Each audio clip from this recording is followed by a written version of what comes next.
Je m'appelle Marie, j'ai 35 ans. Je suis chirurgienne traumatologue, ce qui signifie que j'ai appris à marcher au milieu du sang, de la panique, des fractures ouvertes et des familles en pleurs, tout en gardant une précision glaciale sur ce qu'il faut faire en priorité. Pourtant, rien dans un bloc opératoire ne m'avait préparé au son que j'ai entendu en rentrant chez moi plus tôt que prévu cet après-midi-là. Ma fille sanglotait à l'intérieur de ma propre maison, ce genre de cri de terreur pur qui vous coupe le souffle avant même que vous ne compreniez pourquoi. J'ai poussé la porte d'entrée et je me suis figée, le temps de réaliser l'horreur. Mon père était dans mon salon, en train de hurler des menaces à un enfant, tandis que ma sœur aînée fouillait ma chambre comme une voleuse qui s'estime déjà propriétaire de tout ce qu'elle touche. Les tiroirs étaient grands ouverts. La vieille boîte à bijoux de ma mère avait disparu de la commode. Des dossiers de mon bureau étaient éparpillés dans le couloir. Ils cherchaient les titres de propriété, les actes de mon appartement, et ce dossier bleu que je gardais sous clé pour une bonne raison. Pendant une seconde, mon instinct de chirurgienne a tenté de faire un tri, l'enfant d'abord, la sortie ensuite, la menace, puis l'épreuve. La mère en moi voulait se précipiter sur eux. Au lieu de cela, j'ai reculé dans l'ombre du couloir, j'ai sorti mon téléphone et j'ai composé le 17 sans faire un bruit. Quand l'opérateur a décroché, j'ai murmuré, « Ma famille est entrée par effraction chez moi. Il menace ma fille. Envoyez la police immédiatement. » Avant de vous dire ce qu'ils cherchaient réellement, et pourquoi les sirènes qui ont retenti dehors ont gâché bien plus que leur après-midi, dites-moi, quelle heure est-il chez vous? D'où regardez-vous cette vidéo? Et quel temps fait-il? Je suis curieuse de voir jusqu'où cette histoire voyage. L'opérateur m'a demandé de rester en ligne, ce que j'ai fait. Même si chaque fibre de mon être me poussait à hurler dans cette pièce, ma fille Emma n'avait que 8 ans. Elle était courageuse de cette façon si particulière dont les enfants tentent de l'être quand les adultes leur font peur, silencieuse, raide, essayant de ne pas empirer les choses. Mon père, Charles, se tenait au-dessus d'elle, une main sur le mur, bloquant le couloir comme si mon appartement lui appartenait. Ma sœur aînée, Rachel, était dans ma chambre, renversant le contenu de mes tiroirs sur le parquet en marmonnant des jurons. J'ai entendu le frottement de ma table de chevet contre le mur, puis le craquement sec de quelque chose de fragile qui se brisait. « Dis-moi où ta mère cache le dossier bleu » a aboyé Charles. « Ne fais pas l'idiote. Tu l'as déjà vu. » Emma a pleuré de plus belle. « Je ne sais pas. » Elle ment, a lancé Rachel depuis ma chambre. Marie a toujours des secrets.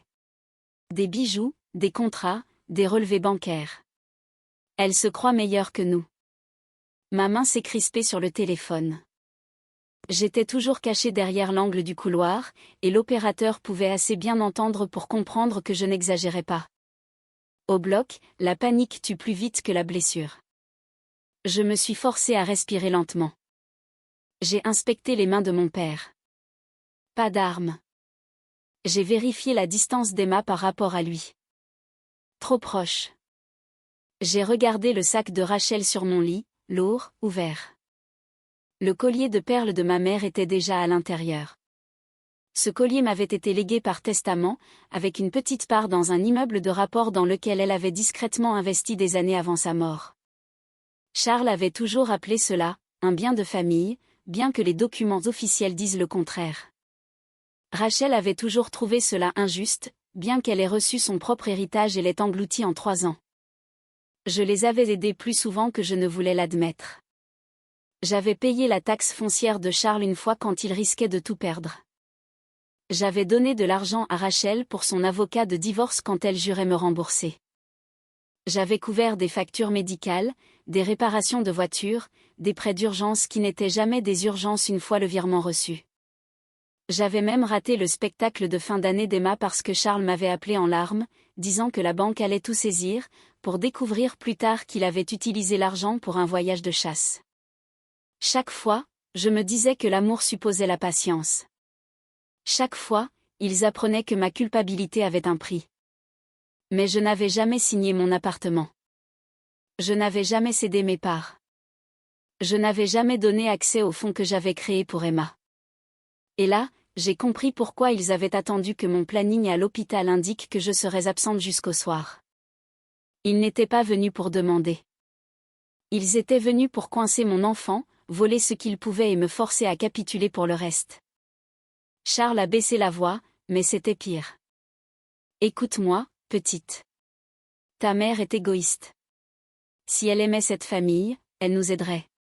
Si elle ne signe pas ses papiers, tout le monde va tout perdre.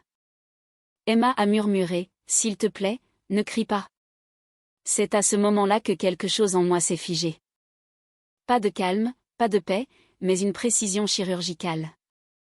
J'avais vu des familles s'effondrer dans les salles d'attente quand la peur les rendait cruelles. Mais ce n'était pas de la peur. C'était un plan. Rachel est sortie de ma chambre avec une pile de documents. J'ai trouvé des copies de l'accord, mais pas le certificat de transfert. Elle a dû le déplacer. Charles a juré. Alors on la fera en signer de nouveau.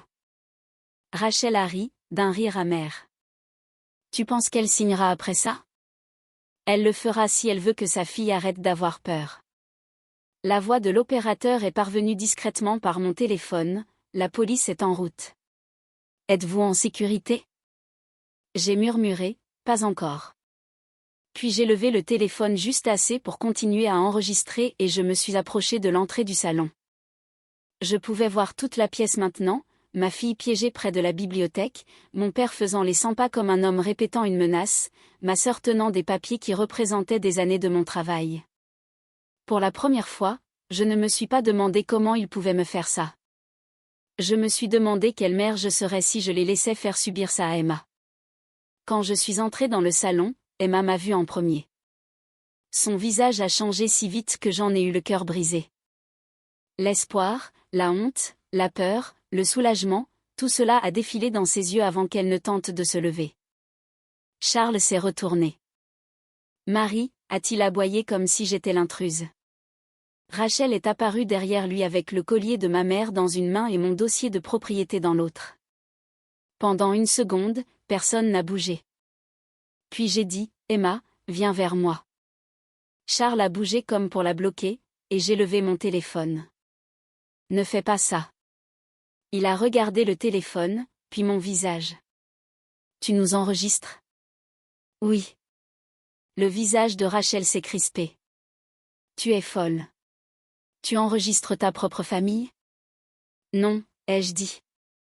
J'enregistre 2 adultes qui sont entrés par effraction chez moi, ont volé des bijoux, menacé ma fille et fouillé des documents légaux qu'ils n'avaient aucun droit de toucher.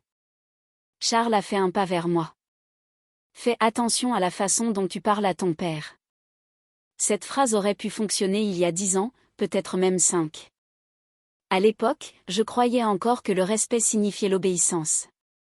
Je croyais encore qu'aider sa famille signifiait saigner en silence pour qu'il puisse appeler cela de l'amour. Mais quand j'ai vu Emma se cacher derrière mes jambes, tremblant si fort que ses doigts s'enfonçaient dans ma blouse, toutes les vieilles règles ont volé en éclats. Tu n'as aucune autorité ici, ai-je déclaré. C'est ma maison. Ce sont mes documents. C'est mon enfant. Rachel a jeté le dossier sur la table basse. Les papiers ont glissé sur le verre. Ta maison. Tes documents. Ton enfant.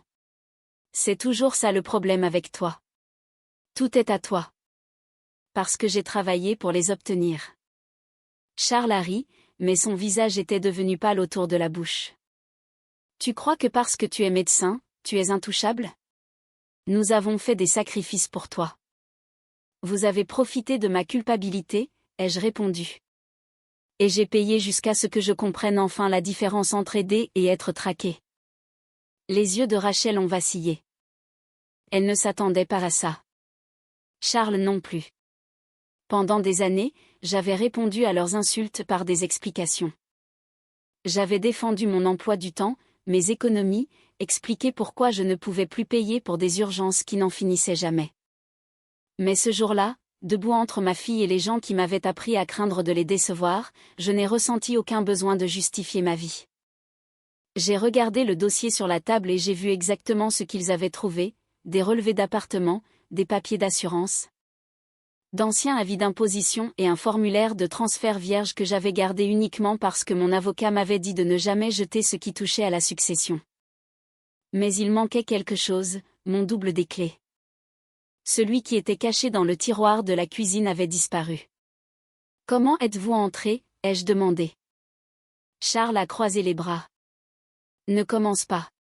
Comment es-tu entré dans ma maison verrouillée ?» Les lèvres de Rachel se sont pincées. J'ai regardé son sac. « Tu as pris mon double quand tu es venu pour l'anniversaire d'Emma. » Elle a lâché, « Ce n'est pas ça le plus important. » Si, ça l'est.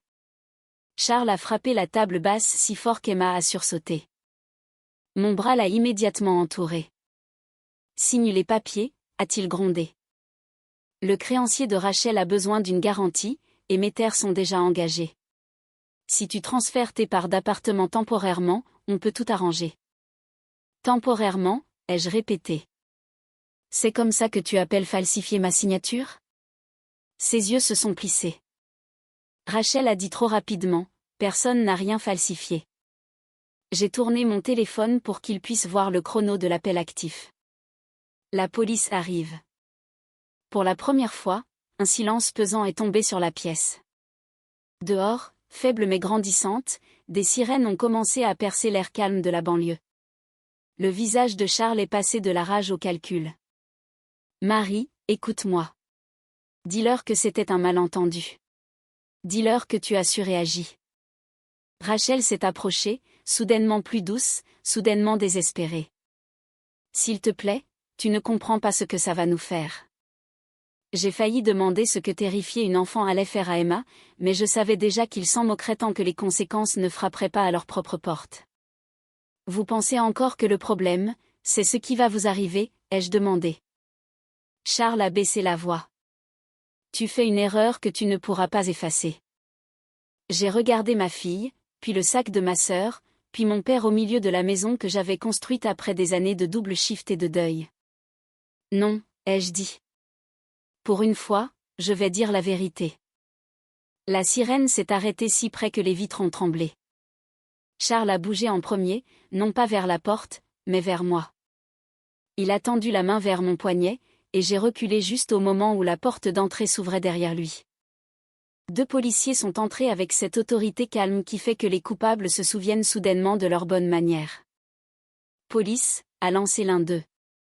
Personne ne bouge. Charles a relâché l'espace entre nous comme s'il s'était brûlé. Rachel a enfoncé le collier de ma mère plus profondément dans son sac, mais un officier l'a vu. Je l'ai vu le voir. Ce petit mouvement est devenu la première fissure dans leur théâtre. « Officier », a dit Charles, levant les mains dans un geste de père blessé. « C'est un différend familial. Ma fille est fatiguée à cause du travail. » Elle est émotive. J'ai failli rire. Émotive ? C'était toujours le mot que les hommes comme lui utilisaient quand une femme cessait d'obéir. L'officier Williams m'a regardé. « Madame, c'est vous qui avez appelé ? » Oui, je m'appelle Marie. C'est mon domicile. Mon père et ma sœur sont entrés sans permission, ont fouillé ma chambre, volé des bijoux, menacé ma fille et tenté de me forcer à signer des documents de propriété. Rachel a explosé, c'est un mensonge. Emma a pressé son visage contre mon flanc. J'ai gardé une main sur son épaule et j'ai tendu mon téléphone avec l'autre. L'appel au 17 est toujours en cours. J'ai aussi enregistré les dernières minutes. Les yeux de Charles sont devenus froids. Marie, un mot, attention. L'officier Williams s'est placé entre nous. Monsieur, ne lui parlez pas pour l'instant. Le second officier, Thompson, a demandé à Rachel de poser son sac au sol. Elle a refusé. Il a demandé à nouveau. Ses mains tremblaient quand elle l'a lâché. Quand il l'a ouvert, le salon est devenu silencieux d'une manière que je n'oublierai jamais. Le collier de perles, 2 bagues, mon double des clés, un formulaire de transfert plié, un tampon de notaire qui n'appartenait à personne chez moi. Plusieurs pages avec mon nom déjà tapé sur les lignes de signature. La mâchoire de l'officier Thompson s'est contractée. À qui sont ces documents ? Rachel a regardé Charles. Charles a regardé le sol. C'était toute la réponse dont ils avaient besoin. Les policiers nous ont séparés. Emma et moi avons été conduites vers la cuisine pendant que Rachel commençait à pleurer, non pas par culpabilité, mais parce qu'elle était prise au piège. Charles a tenté un autre masque. Je suis un grand-père, a-t-il dit. J'essayais de protéger ma famille de la ruine financière. L'officier Williams a répondu, en menaçant une enfant. Le visage de Charles s'est durci. Vous ne comprenez pas notre situation. Je comprends ce que j'ai entendu lors de l'appel, a dit l'officier. Et je comprends ce qu'il y a dans ce sac. Rachel a crié, Marie nous a piégés. Cette phrase m'a fait sourire, car la vérité était bien meilleure. Je ne les avais pas piégés. J'avais simplement arrêté de couvrir leurs actes. Ma maison avait des caméras parce que Rachel avait une fois emprunté un bracelet et avait insisté pour dire que je l'avais sans doute égaré. Mes serrures avaient des historiques parce que Charles avait l'habitude de débarquer quand j'étais au travail. Mon avocat avait des copies numériques parce que les gens qui exigent la confiance le plus fort sont souvent ceux qui justifient d'avoir des preuves. L'officier Thompson a demandé à Emma si elle avait été blessée. Elle a secoué la tête mais a murmuré, il a dit que maman perdrait la maison si je ne disais rien. C'est cette phrase qui a mis fin au numéro de Charles. Les officiers l'ont menotté en premier. Il s'est défendu avec des mots, pas avec des poings, ce qui, d'une certaine manière, l'a rendu plus petit. Marie, tu vas détruire cette famille. Je l'ai regardé alors que le métal se refermait autour de ses poignets. Non, je protège ce qu'il en reste. Rachel a hurlé quand ils l'ont menotté, affirmant que les bijoux étaient des bijoux de famille, que les papiers étaient juste des copies, qu'Emma était dramatique. Mais les voisins étaient sortis sur leur balcon à ce moment-là. La voisine d'en face, qui m'avait apporté des plats cuisinés après le décès de ma mère, a regardé Rachel être emmenée dehors avec le collier de ma mère scellé dans un sac de preuves. Charles a vu les voisins. C'est là que son visage a finalement changé. Pas de regret, de l'humiliation. Et pour des gens comme lui, l'humiliation fait plus mal que la culpabilité ne pourra jamais le faire. Alors que les voitures de patrouille s'éloignaient, l'officier Thompson est resté pour demander si nous avions un endroit sûr où passer la nuit. J'ai regardé mon salon, les tiroirs vidés sur le sol, le cadre photo brisé, la table basse couverte de papier, et j'ai réalisé que la sécurité n'est pas juste une porte verrouillée. La sécurité, c'est de savoir que les gens à l'extérieur de cette porte respectent votre droit de la garder fermée. On ira bien, ai-je dit, bien que ma voix ait semblé plus âgée que ce matin-là. Il m'a tendu une carte. Docteur, cela pourrait relever de plus que de la simple violation de domicile. Un enquêteur devra vous parler. J'ai hoché la tête, tenant toujours Emma. Je pensais que le pire était passé. J'avais tort. Ce qu'ils avaient fait dans ma maison n'était que la partie émergée de l'iceberg. Le vrai vol avait commencé des mois plus tôt. Cette nuit-là, Emma a dormi dans mon lit avec la lumière du couloir allumée et ma main serrée autour de la sienne. Chaque fois qu'une voiture passait dehors, ses doigts se contractaient. J'avais passé ma carrière à recoudre des inconnus, mais je ne pouvais pas recoudre le son de ma fille demandant « Est-ce que grand-père va revenir ?» Je lui ai dit la vérité le plus doucement possible. Pas ce soir. Pas sans que la police le sache, et pas sans que je l'en empêche. Elle a fixé le plafond. Est-ce que j'ai fait quelque chose de mal? Cette question m'a fait plus mal que tout ce que Charles avait dit. Je me suis tournée vers elle. Non, ce sont des adultes qui ont fait quelque chose de mal. Tu as été courageuse, mais on n'aurait jamais dû te mettre dans cette position. Elle a hoché la tête, mais les enfants ne guérissent pas juste parce que les adultes disent finalement les bons mots. Son corps se souvenait d'avoir été piégé. Ses yeux se tournaient toujours vers le couloir chaque fois que le plancher craquait. Au matin, je savais que la maison avait besoin de plus qu'un ménage. Elle avait besoin de la preuve qu'elle nous appartenait à nouveau. J'ai changé toutes les serrures, annulé tous les doubles, fait opposition à mes cartes, appelé ma banque et déplacé chaque document physique dans un coffre-fort. J'ai pris en photo chaque tiroir, chaque rayure, chaque cadre endommagé, chaque espace vide. À midi, la détective Harris a appelé et a demandé si je pouvais passer au commissariat. Nous avons trouvé quelque chose d'inquiétant, a-t-elle dit. Plusieurs choses, en fait. Je savais déjà que ce serait grave. Je ne savais pas que ce serait calculé. Le sac de Rachel contenait un faux tampon de notaire, des papiers de transfert non signés et une copie imprimée de mon planning à l'hôpital. Mon planning de travail, pas une supposition, pas une coïncidence. Quelqu'un savait exactement quand je serais absente. La détective Harris a demandé qui y avait accès. J'ai repensé à Rachel m'envoyant un SMS 2 semaines plus tôt, demandant si je travaillais toujours ces affreux double shifts du mardi. J'ai repensé à Charles proposant de récupérer Emma à l'école pour m'aider, et s'énervant quand j'avais refusé. J'ai repensé au double des clés disparues après l'anniversaire d'Emma. Tous les petits moments que j'avais rejetés comme ennuyeux s'alignaient soudain comme des instruments sur un plateau chirurgical. Propre, tranchant, prêt. Kevin, mon avocat et ami de longue date, est venu ce soir-là. Il n'a pas adouci ses mots. Marie, ce n'était pas une dispute familiale mouvementée.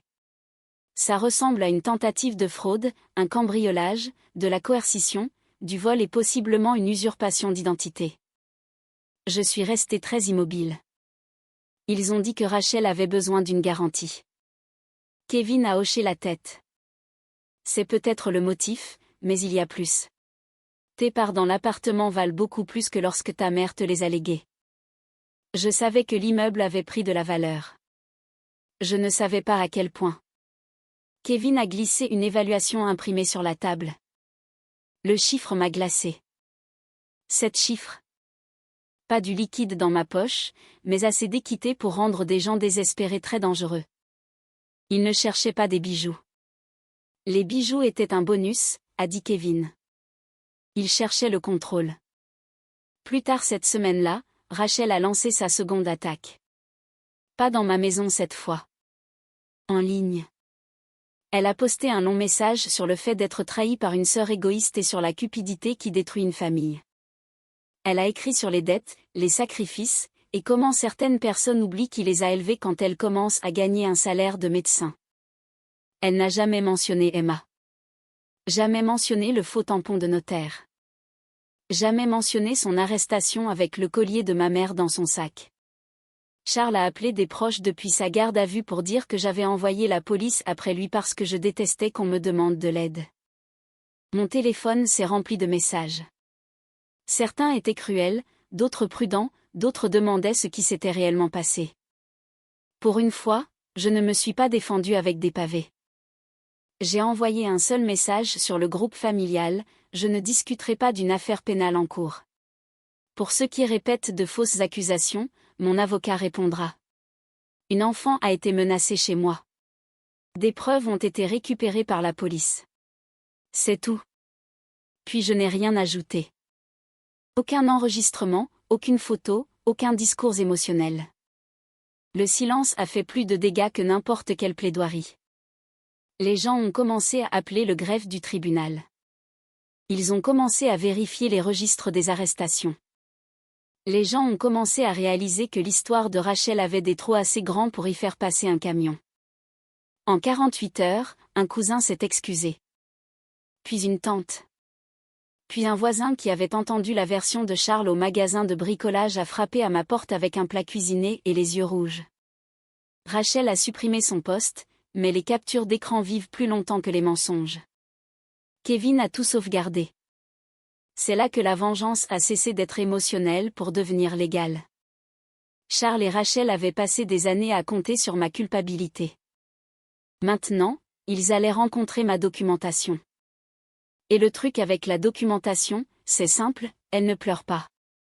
Elle n'explique pas. Et elle ne se laisse pas manipuler lors d'un dîner de Noël. Elle attend juste que la bonne personne la lise à haute voix. Préparer le procès m'a semblé étrangement familier. Non pas parce que je voulais y être, mais parce que le processus m'a rappelé la chirurgie. Vous rassemblez les scans.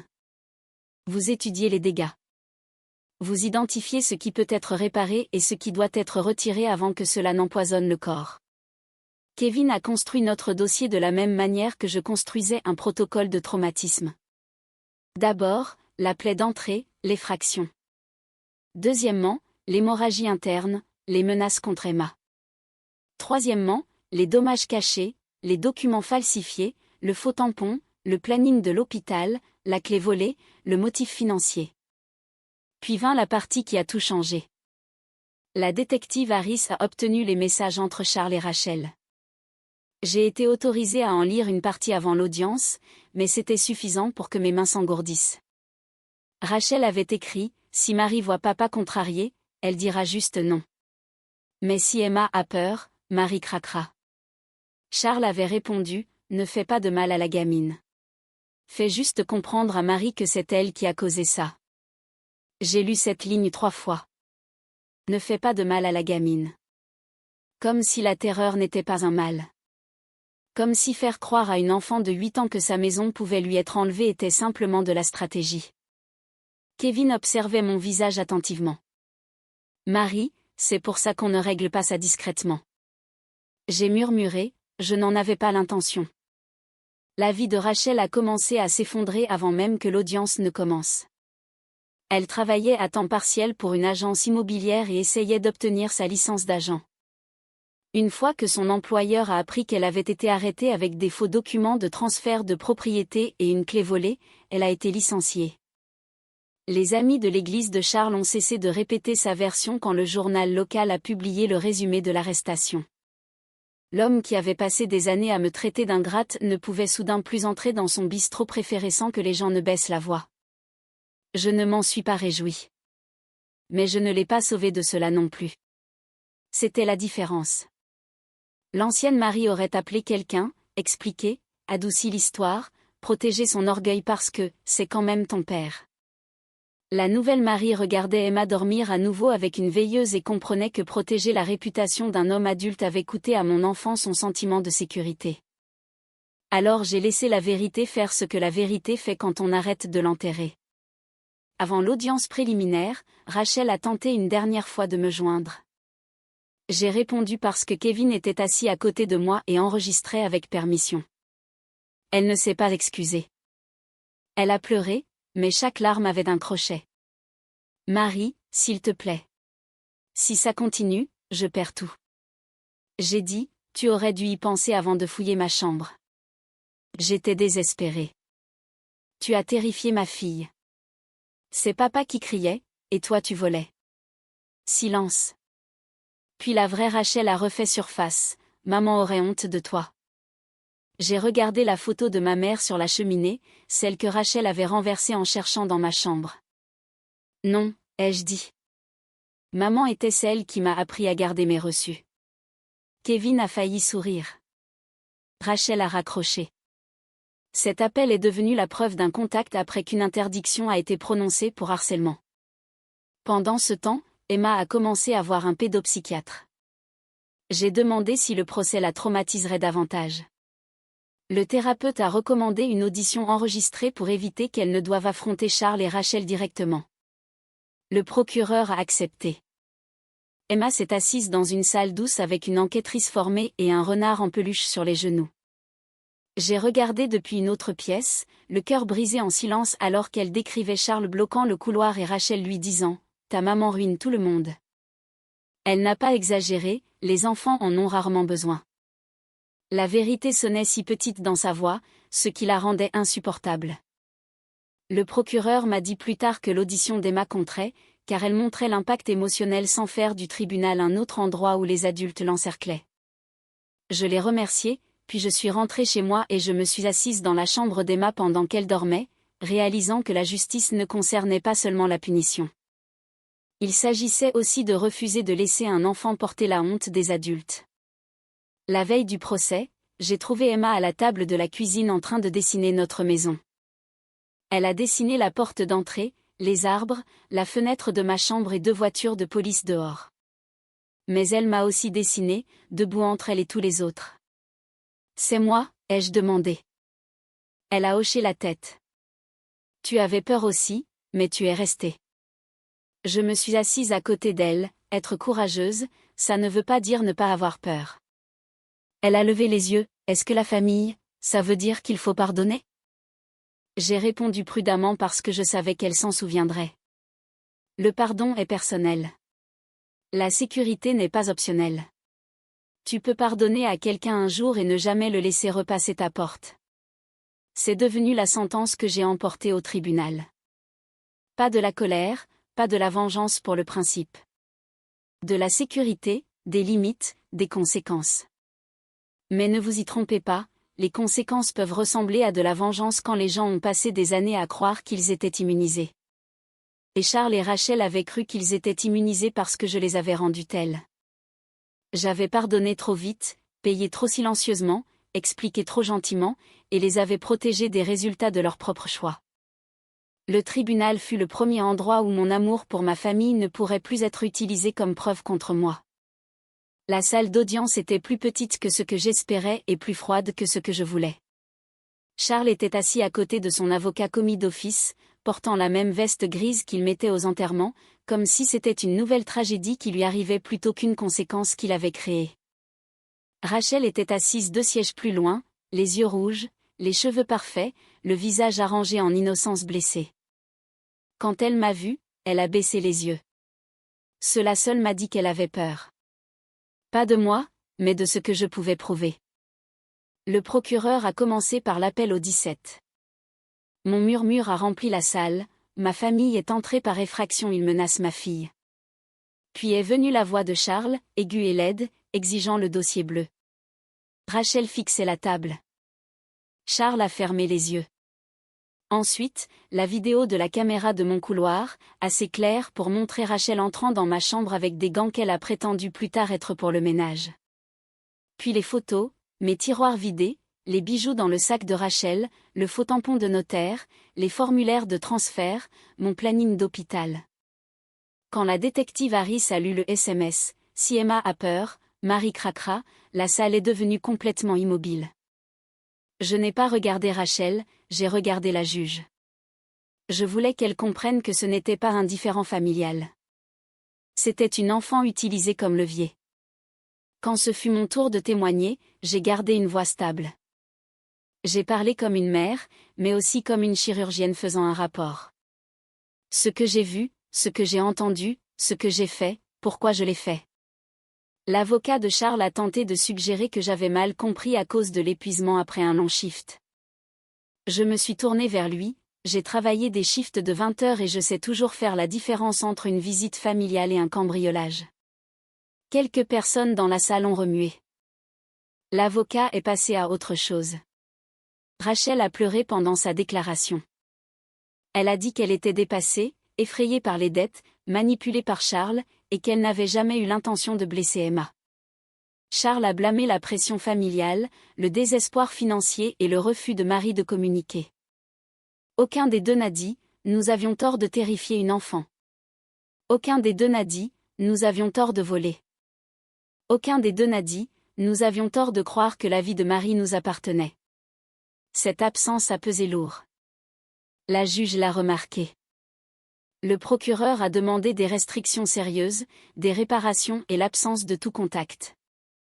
Kevin était assis derrière moi, une main sur le dossier contenant des années d'avertissements ignorés, de virements bancaires, de messages où ils exigeaient de l'argent, de captures d'écran des mensonges de Rachel, de logs de caméra, de recommandations thérapeutiques et des documents successoraux prouvant qu'ils n'avaient aucun droit sur ce qu'ils tentaient de prendre. Pendant des années, ils avaient traité la paperasse comme une arme.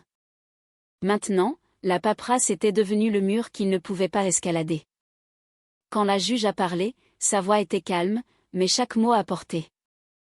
Elle a dit que la Cour reconnaissait le stress financier, mais que le désespoir ne créait aucun droit de propriété sur le domicile, les documents ou l'enfant de quelqu'un d'autre. Elle a dit que le statut de famille ne réduisait pas la gravité de la coercition. Il augmentait la trahison de la confiance. Puis vinrent les conséquences. Charles a plaidé coupable de cambriolage, tentative d'extorsion et mise en danger d'enfant.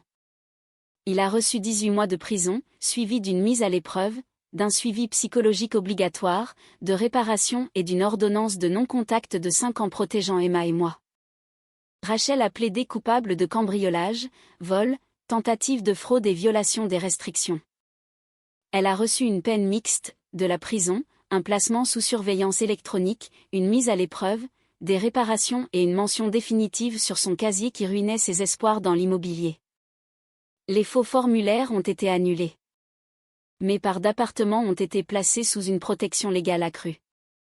La Cour a ordonné le remboursement des réparations, des frais d'avocat, des frais de thérapie pour Emma et la valeur estimée des biens volés ou détruits. Dans la procédure civile qui a suivi, Kevin a obtenu un jugement permettant des saisies sur les terres de Charles et les biens restants de Rachel jusqu'au remboursement complet. C'est ce qu'ils n'avaient pas vu venir. Ils étaient entrés chez moi pour prendre ce qui m'appartenait, et au final, ce que j'ai gardé leur a pris ce qu'ils possédaient. Leurs excuses, leur accès, leur image publique et une grande partie de leur avenir financier. Quand Charles a entendu le montant des réparations, ses épaules se sont affaissées comme si quelqu'un avait coupé les ficelles qui le maintenaient debout. Rachel s'est retournée une fois, scannant la salle comme si elle cherchait quelqu'un pour la plaindre. La plupart des gens ont détourné le regard. Ce silence était son propre verdict. C'était le son de gens qui comprenaient enfin qu'être de la famille ne rendait personne intouchable, et qu'être exposé ne rendait personne victime. Après le tribunal, une tante qui m'avait envoyé un message cruel s'est approchée avec des larmes dans les yeux. « Marie, je ne savais pas », a-t-elle dit. J'ai voulu dire, tu n'as pas demandé.